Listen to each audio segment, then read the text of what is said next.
जम्मू कश्मीर की सरकार SRO 520 को रिपील करने के बारे में सोच विचार कर रही है। यानी SRO 520 को खत्म करके एक नई पॉलिसी लाई जा सकती है, जिस नई पॉलिसी में उन तमाम लोगों को कवर किया जाएगा जो डेली वेज बेसिस पर जम्मू कश्मीर में काम कर रहे हैं। डेली वेजर PHE के ऑलरेडी आंदोलन कर रहे हैं। क्या कहना है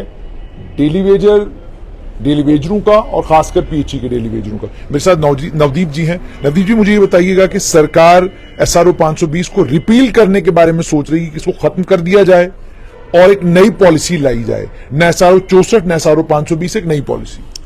देखिए, अगर तो सरकार के पास कोई ऐसा प्रावधान है, अगर सरकार ऐसी सोचती है तो हम उसका वेलकम करेंगे। लेकिन मुझे आज तक ये नहीं पता चल रहा है कि आज हमारी जो एजिटेशन है ये 8 महीने से ऊपर हो गई है, 9 महीने लगने वाले हैं, तो अभी तक गवर्नमेंट के पास कोई भी ऐसा, ना तो हमने कोई SRO देखा और ना ही हमने कोई ऐसी न्यूज सुनी कि सरकार डेली वेजरों के लिए कुछ करना जा रही है। तो पिछले दिनों में हमारे जो प्रधान, जो हमारे बीजेपी के हमारे रविंदर रैना जी, उनकी द्वारा कमेटियां गठित की गई अलग अलग, जैसे हमारे NYC, जैसे हमारे PMY पैकेज, रैबरे ज़राअत, जंगलात, और ये सभी के लिए उन्होंने कमेटियां गठित की। लेकिन अभी तक उन कमेटियों को उनका जो रिजल्ट था वो 0 दिखाई दिया। तो अब रहा 520 की बात, अगर इसको ये खत्म करते हैं तो हमें उससे, देखो, हमें तो कोई बेनिफिट होने वाला नहीं है। 520 पहले भी हमारे लिए वो जो था वो एक लूला लंगड़ा SRO था। हाँ, SRO 64 जो था, जिसमें 7 साल के बाद परमानेंट किया जाता था और उसके बाद उसको सभी बेनिफिट जो एक परमानेंट एम्प्लॉय को दिए जाते हैं वो मिलते थे। लेकिन SRO 520 में हमें ये कुछ भी नहीं था। इसमें खाली एक अनाउंसमेंट की जाती थी कि आपको 1 साल के बाद आपको उसमें कुछ अनाउंसमेंट की जाएगी, 4% या 5%। तो वो हमें मंजूर नहीं था, वो हमने पहले भी बोला था। लेकिन अगर आज गवर्नमेंट अगर इसके बारे में कुछ सोच रही है तो हम उसका वेलकम करते हैं। लेकिन अभी तक ऑन ग्राउंड अगर हम देखें तो इनका जो गवर्नमेंट का जो रवैया है वो बिल्कुल डेली वेजरों के खिलाफ है, गरीब लोगों के खिलाफ है। इनको सड़कों पे उतारा गया। जम्मू शहर जो एक मंत्रों का शहर माना जाता था, उसको प्रदर्शनों का शहर बनाया गया। हमारे ऊपर लाठियां चलाई गई, हमारे ऊपर जो अत्याचार इन्होंने करने थे वो किए। यानी SRO 520 के खत्म होने से आपको कोई फर्क नहीं पड़ता? नहीं, खत्म हो जाए तो हमें, अभी तक कोई गवर्नमेंट ने बेनिफिट ही नहीं दिया तो हम उसको SRO 520 लागू ही नहीं किया इन्होंने। SRO 520 में कुछ लोग तो रेगुलराइज हुए थे, क्योंकि जब शुरू में एम्पावर्ड कमेटी बनी उसने कुछ लोगों को रेगुलराइज किया। फिर उसके बाद यहाँ पर जब से राज्यपाल शासन लगा है उसके बाद लोग रेगुलराइज होना बंद हुए। तो आप कह रहे हो साफ तौर पर कि ठीक है, अगर सरकार खत्म करती है हमें कोई फर्क नहीं पड़ता। देखिए, जिन लोगों को SRO 520 लग चुका है, हमारी भी कुछ फाइलें जो हैं वो सेक्रेटरीट में पड़ी हुई है। यहाँ से हमारी सेक्रेटरीट फाइलें गई थी और पूरा उसका हमारा जो बायोमेट्रिक वगैरह सब कुछ हो गया था, तो हमारी वेरिफिकेशन भी हो गई थी। लास्ट में ऑर्डर होने थे, लेकिन वो एट ए टाइम जैसे ही हमारे यहाँ पे वो 370 धारा तोड़ी गई तो गवर्नर रूल हुआ, तो उसमें वो उसको वैसे का वैसा ही वो ठप हो गया। लेकिन उसके बाद ना तो इन्होंने उसको कोई अमेंडमेंट की और ना ही कोई नए SRO बारे में सोचा।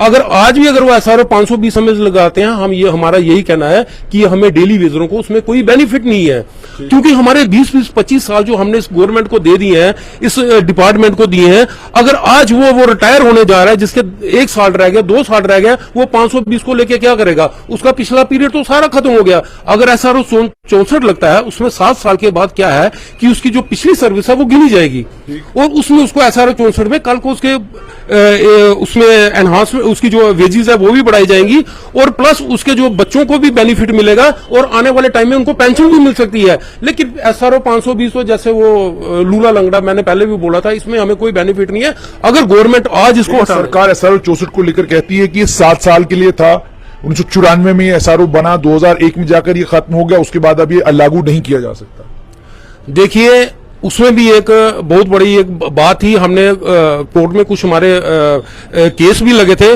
उसमें एक जजमेंट भी आई है। SRO 94 जो है उसको बैन किया इन्होंने 2001 में। आप मुझे बताइए कि अगर 2001 में कोई ऑर्डर निकलता है बैन का, वो 94 से कैसे लागू हुआ? उन लोगों में हम भी आते हैं। हमारे कुछ ऐसे लड़के हैं जिनकी इस वक्त 50 साल से ऊपर हो चुकी है, हम उसमें फॉल करते हैं।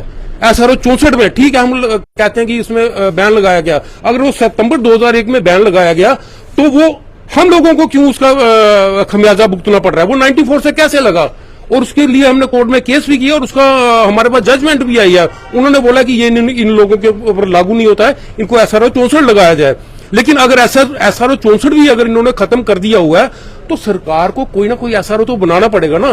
पिछली सरकारों ने अगर इसको खत्म कर दिया SRO 64 को, फिर उसके बाद SRO 520 बनाया। आप 520 को भी अगर अमेंडमेंट नहीं करना चाहते हो तो ठीक है, आपकी सरकार है, आप कीजिए, कुछ करके तो दिखाइए ना।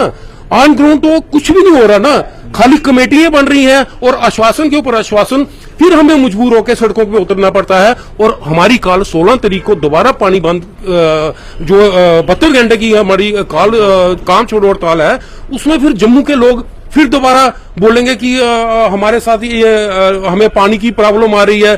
सड़कों पे जब जाम लगता है, जैसे हमने पिछले दिनों में डोगरा चौक बंद किया, 2-3 घंटे वहां पे बंद रहा, तो इसमें फिर किसका कसूर आता है? प्रशासन हमारे साथ वायदा करके हमारा इस चीज को पूरा नहीं करती है, तो फिर मजबूरन हमें सड़कों पे उतरना पड़ता है। तो सरकार के आगे एक निवेदन है कि अगर आप SRO 520 हटाइए, SRO 64 को हटाइए, लेकिन कम से कम इन गरीब लोगों के बारे में कुछ सोचिए, कुछ ना कुछ तो बना के बताइए, फिर हमको मानने की आपने कुछ किया है। इतने इतने बड़े ब्यूरोक्रेट्स IAS अफसर यहाँ पे बैठे हुए हैं, दिन रातों रात ये ऑर्डर निकालते हैं। अगर कोई भी जैसे जम्मू कश्मीर के ऊपर इन्होंने ये प्रॉपर्टी टैक्स लगाना हो, रातों रात वो तैयार हो जाता है। क्या डेली वेजरों के लिए ये रातों रात क्या ये मंसूबा तैयार नहीं हो सकता? इनको कैसे परमानेंट किया जाए? क्योंकि इनकी परमानेंट करने की मंशा नहीं है। ये तो कुछ लोग बोलते हैं कि जैसे इलेक्शन आएगी तो हम इनका ऑर्डर निकालेंगे। भैया, हम इनके झांसे में आने वाले नहीं है। पिछली सरकारों को हमने इसका जवाब दे दिया है। अगर ये तरीका इन्होंने यही अपनाया रखा तो हम आपके चैनल के माध्यम से कहते हैं, आने वाले टाइम में हम सरकार के खिलाफ जाएंगे, ओपनली जाएंगे। तो आपने सुन लिया, साफ तौर पर इनका ये कहना है कि अगर सरकार ने हमारे बारे में सोचा नहीं तो हम सरकार के खिलाफ जाएंगे और ओपनली जाएंगे। लेकिन 520 हो या SRO 64 हो, अगर 520 को भी हटाया जाता है तो उससे डेलीविजनों का कहना है कि हमें ना कोई फायदा ना कोई नुकसान। सरकार कोई पॉलिसी लाए जिस पॉलिसी के जरिए सरकार हमें पक्का करे।